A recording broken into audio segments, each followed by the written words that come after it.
Hey guys, it's Chili, and I'm super excited to be here recording this video for you guys because this is the official announcement of a brand new speedrun series. And what we're going to be doing in this speedrun is something a bit different from what you would normally see in speedruns. So we're going to be playing first of all from 700 all the way up to 2000 if possible. And the reason I say if possible is because it's not that we can't get there, it's because the idea I have planned is to make a dialectical speedrun. Now, you may be asking me, Chili, what the hell is a dialectical speedrun? Well, basically, what I want to do is while we're playing the games, I just want to talk about life and like many different topics. And the main idea of this is mainly to just exchange knowledge and information and, share a part of me sometimes and get to know you guys or what you guys think about life and your outlooks and stuff like that. I think that will be a really great experience for everybody, being me making the videos and also for you guys watching. So yeah, let me know in the comments if this idea is interesting or not for you guys also. So we will be analyzing the games, but we're going to be doing that post-game. So when the game's completed, we'll take a look and see, what I could have done better, what the opponent could have done better, learn concepts and ideas together. And yeah, that's basically it. So without further ado, I think we can, jump straight into a game and see how it goes. Okay, so we have the white pieces, 700 against a fellow Brazilian with 700 rating as well. What should we play here? I think I'm going to play e4 this game. And yeah, doesn't need to be said that we will be sticking to principles. We won't be playing too many serious gambits and stuff like that, but we will be talking a lot about life. And what I want to talk about in this episode is the theme, the topic of integrity. Now, what does it mean to be integrous is one of the things that I like to talk about, but mainly the idea here is that it's from my perspective that in life we have to be acting and moving through life with integrity, and I'll explain what I mean more by that now. So what I mean by being an integral person, well, first of all, what this means is being true to who you truly are, and there are many instances in life where even like trying to cause a good impression on someone, a good first impression, we kind of tend to put this mask on for people. And, by putting this mask on, it's not really being who we are, it's being kind of who we want the person to see us as, if that makes sense. And I don't think that's a very good strategy for life because, every mask falls down. Nothing can remain in the shadows forever. And so in that sense, you're kind of hurting the other person in a sense like this, especially if it's someone that you form a strong relationship with in the future. Because yeah, at some point the curtains will fall and what's behind will be displayed to everyone, So I think that it is very, very important to be true to who you are. And that's scary at times. It's especially scary for me. And even making this video here for you guys, it already starts to bubble up some difficulties for me because I'm not really a very extroverted person. I'm really quite introverted, so making these videos is unfamiliar territory for me, but I enjoy making it as well, don't get me wrong. And so yeah, how do I want to approach this? Well, I wanted to talk about what integrity is by first giving you an example, and that is the story of Pinocchio. Now, I'm pretty sure everybody is aware of who Pinocchio is in the stories, but I want to talk about more about the dynamics of what's going on truly in Pinocchio. And I think this is the perfect myth for this, the story of Pinocchio. The reason being because in Pinocchio, what happens is he is a character that has this clash inside himself. And well, okay, so game's getting quite crazy here. And this clash is basically between being true to his identity and not. And you can see that really distinctly when there are these shifts, you know, between him being a real boy and him being just a wooden doll, you know. So being the wooden doll, of course, would mean not being true to yourself, and being the real boy, achieving who you really truly are, would be the true self, you could call it. And that's even a topic in spirituality, and that's actually the main pursuit of spirituality as a whole, like Buddhism and stuff like that. You know, it's the pursuit of your true nature, which can only be attained by sorting through all the lies and the deception which our own mind projects. You know, so but going back to Pinocchio, uh, yeah, okay. I'm realizing this is going to be really, really challenging to play and to talk at the same time. This is at 700 level. I can't imagine what 2000 is going to be like. So it's going to be interesting. We'll have to see when we get there. But so yeah, back to Pinocchio again. Oh my god, I forgot what I was talking about already. Damn. Okay. So Pinocchio is this character which displays perfectly this notion, because you see he gets drawn into this entire web um,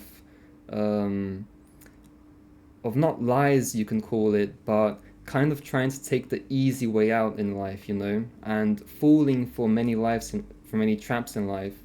Like, for example, he goes to this place where it's constant fun, and he can ride the roller coasters for as long as he wants and that kind of stuff.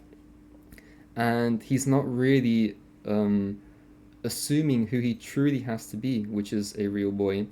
So you could think of this, and but again, this is by no means an original concept of mine. There's a really interesting modern thinker who talks about this called Peter Ralston.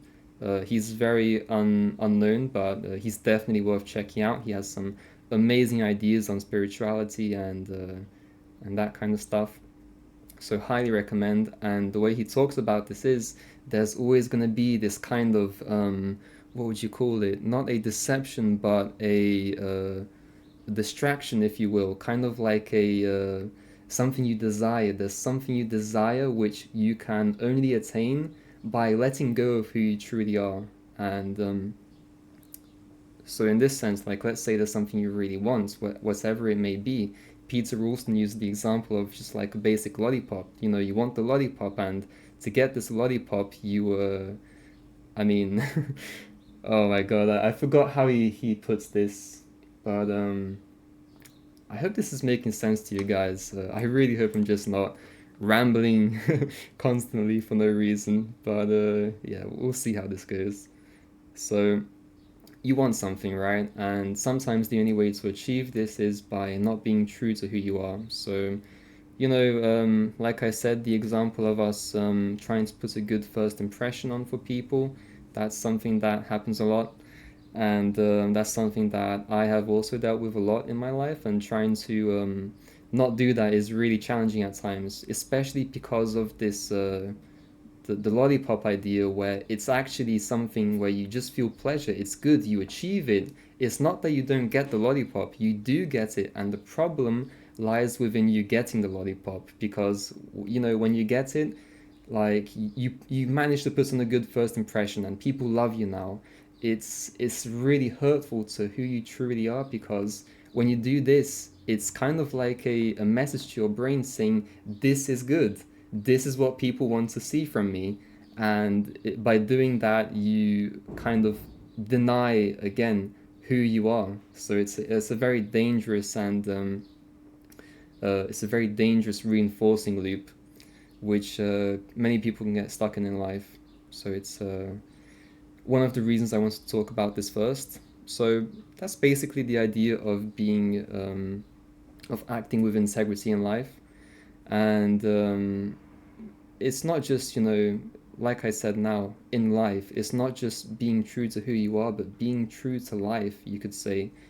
And this is the most challenging. So what do I mean by this? For example, I have this principle, you could say, where I never lie.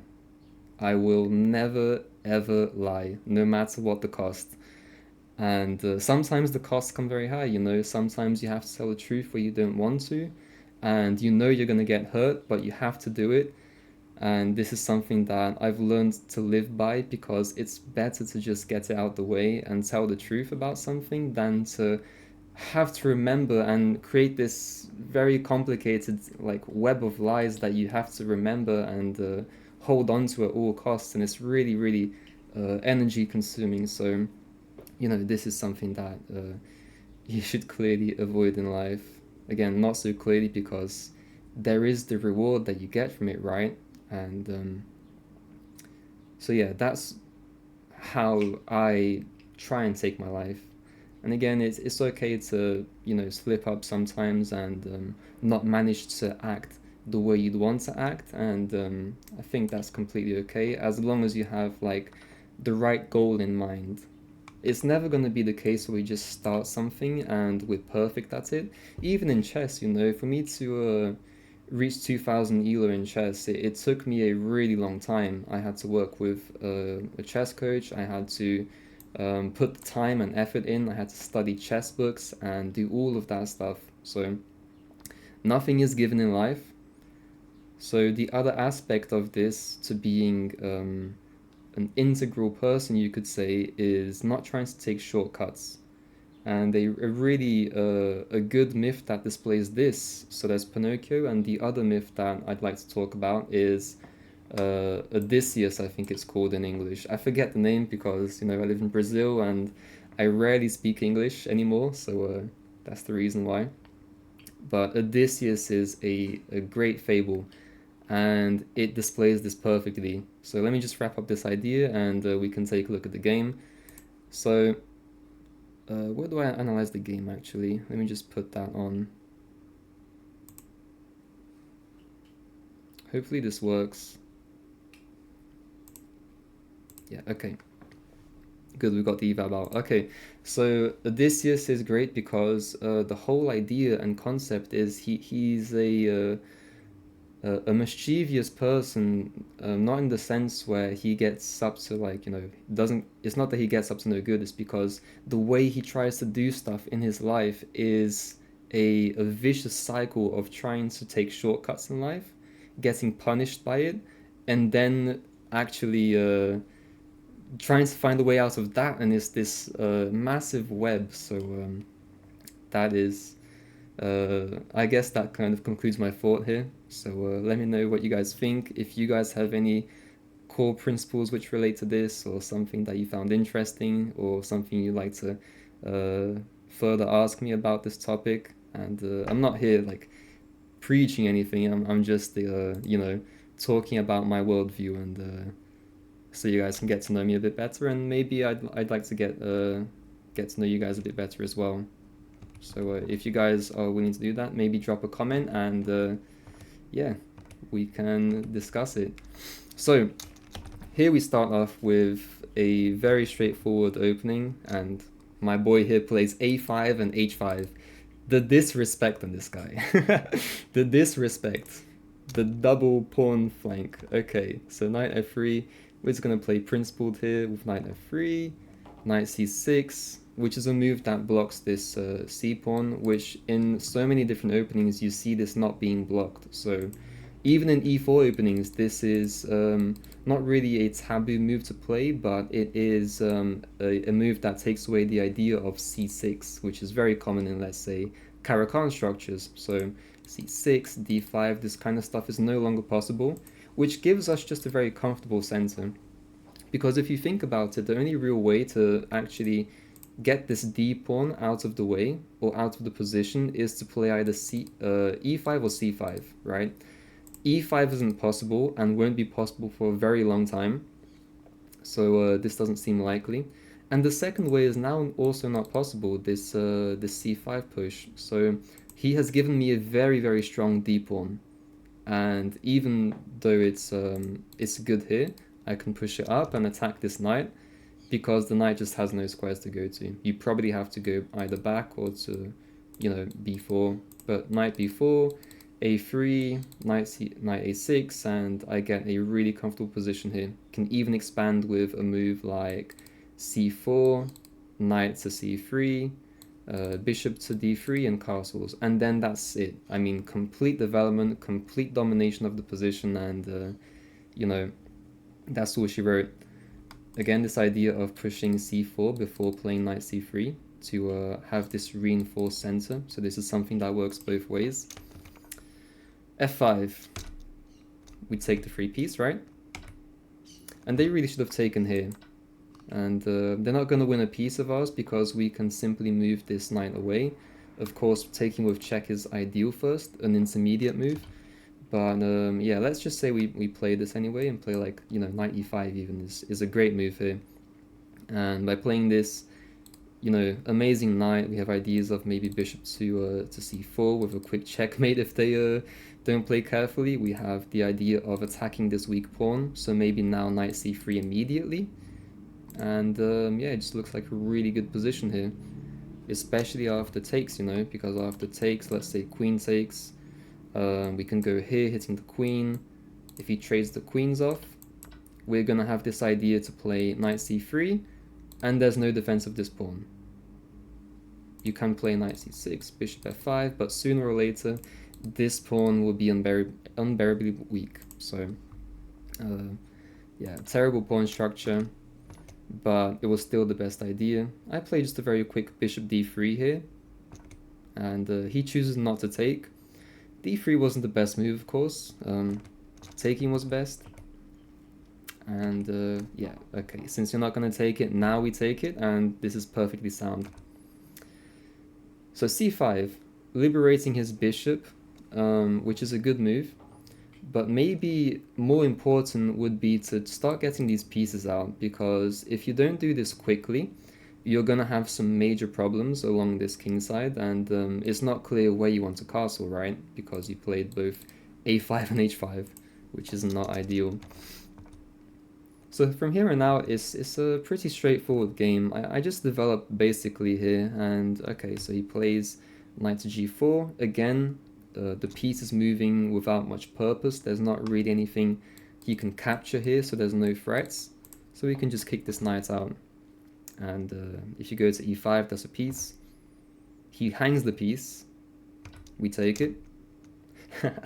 It's funny how he says, how the engine says that this is an imprecision. Taking the free knight is a wrong move. Well, it's never going to be a wrong move. There was just a even stronger move, apparently. So yeah, from here on out, it's pretty straightforward. I definitely should have taken this, and I'm now seeing how difficult it's going to be to play these games I'm talking at the same time. So hopefully we don't make too much of a mess. Again, free queen. I was looking for some checkmate here, but I couldn't find any mates. But yeah, definitely taking the queen would be better if I'm not finding any mate. But I thought that sooner or later mate would come, and I think there already is some ideas. I was thinking like check, king here. If we go check, then bishop blocks, which is not ideal. So we can't check immediately. Or you can take the queen, of course. And then mate to come. Okay. So that was the idea. And here we develop, play the rook in. Queen gives the check, and this is mate after here and here. Checkmate. So that was how the game was going to end. So yeah, I'd say pretty solid first game. I hope you guys enjoyed this and learned something and enjoyed me talking and rambling about life.